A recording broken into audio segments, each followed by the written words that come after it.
नमस्कार आप सभी को। मैं सिमरन सिंह और आज मैं यहाँ पे भगत सिंह की फांसी का बदला लेने वाली लड़कियों के बारे में बताने वाली हूँ। यह घटना भारत के स्वतंत्र होने से पहले का है। यह कहानी है दो लड़कियों के देश प्रेम का, जिसे सुन हर कोई यही कहेगा कि धन्य है वो परिवार और धन्य है वो माता पिता जिनके परिवार में ये लड़कियाँ थीं।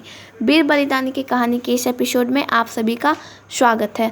संयुक्त बंगाल का एक जिला कुमिल्ला, इस कुमिल्ला के जिला अधिकारी थे मिस्टर स्टेविन, एक बेहद क्रूर अंग्रेज अधिकारी जो क्रांतिकारियों को अलग अलग प्रकार से पीड़ा देने और मौत के तरीकों को अपनाता था। 14 दिसंबर 1931 के दिन दो लड़कियां थीं, एक सुनीति और दूसरी शांति। दोनों इस अंग्रेज अधिकारी से मिली। जैसे ही अंग्रेज अधिकारी स्टेविन सामने आया, वैसे ही तुरंत सुनीति ने जोर से बोला, भारत माता की जय कहते रिवॉल्वर निकाला और पहली ही गोली में स्टेविन को यमलोक पहुंचा दिया। इसके बाद वहां हुए भगदड़ में दोनों लड़कियां पकड़ी गईं और उन्हें बहुत ही बुरे तरीके से पीटा गया। इतने लोगों द्वारा मार पड़ने पर भी उन दोनों के मुख से उफ तक ना निकली, क्योंकि उन्हें तो भगत सिंह की फांसी का बदला और क्रांतिकारियों पे होने वाले अत्याचार का बदला जो लेना था। आप सोच रहे होंगे कि कौन थी ये महान बलिदानी लड़कियां। दरअसल में कुमिल्ला के फैजानुसा गर्ल हाई स्कूल में शांति और सुनीति वहाँ की छात्रा थी और वहाँ की प्रधानाचार्य थी कल्याणी देवी। ये सुभाष चंद्र बोस के गुरु वेरी माधव दास की पुत्री थी। इनकी छोटी बहन बीड़ा दास बंगाल के गवर्नर स्टेनलेस जंक्शन के वध के अपराध में 13 वर्ष का कारावास भुगत रही थी। कल्याणी देवी बड़े ही प्रखर विचारों की थी तथा छात्राओं के मन में भी संविधानता की आग जला रखती थी। उन दिनों क्रूर जिलाधीश स्टेविन के अत्याचारों से सब थर थर काँपते थे। उसके सुरक्षा के पुख्ता प्रबंध होने के कारण कोई भी स्टेविन से सीधा नहीं मिल सकता था। कल्याणी देवी एक दिन कक्षा 8वीं की छात्रा शांति घोष और सुनीति चौधरी को अपने पास बुलाई। यह दोनों बहुत ही साहसी तथा बुद्धिमान थी। इन तीनों ने मिलकर स्टेविन को मारने की योजना बनाई। अब योजना के अनुसार 14 दिसंबर 1931 शांति और सुनीति दोनों अपने विद्यालय की वेशभूषा में स्टेविन के घर पहुंच गईं। दोनों ने अपने कपड़ों में रिवॉल्वर को छिपा रखा था। द्वार पर तैनात संतरी से पूछने पर उन्होंने कहा कि विद्यालय की ओर से 3 मील की तरह प्रतियोगिता हो रही है, इसमें हमें जिलाधीश महोदय का सहयोग चाहिए। उन्होंने जिलाधीश महोदय के लिए एक प्रार्थना पत्र भी दिया। स्टेविन ने उन्हें मिलने की अनुमति दे दी। उन दोनों ने आदेश करने को कहा स्टेविन से कि तैराती समय में नाव, स्टीमर, मोटर आदि बोट नदी से ना निकले,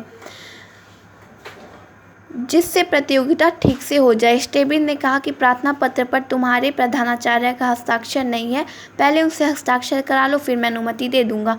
शांति और सुनीति मौका देख रही थी और उन्होंने कहा, आप ये बात कृपया इस पर ही लिख दें। स्टेविन ने कलम उठाई और लिखने लगा। इसी समय दोनों ने पिस्तौल निकाली और स्टेविन पर चला दी।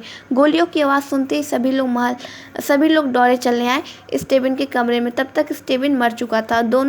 सबने दोनों बालिकाओं को पकड़ लिया। सब डर से काँप रहे थे, पर वो दोनों अपने लक्ष्य की सफलता पर खुश थी। दोनों को न्यायालय में प्रस्तुत किया गया। शांति उस समय 14 वर्ष की थी तथा सुनीति 14.5 वर्ष की थी।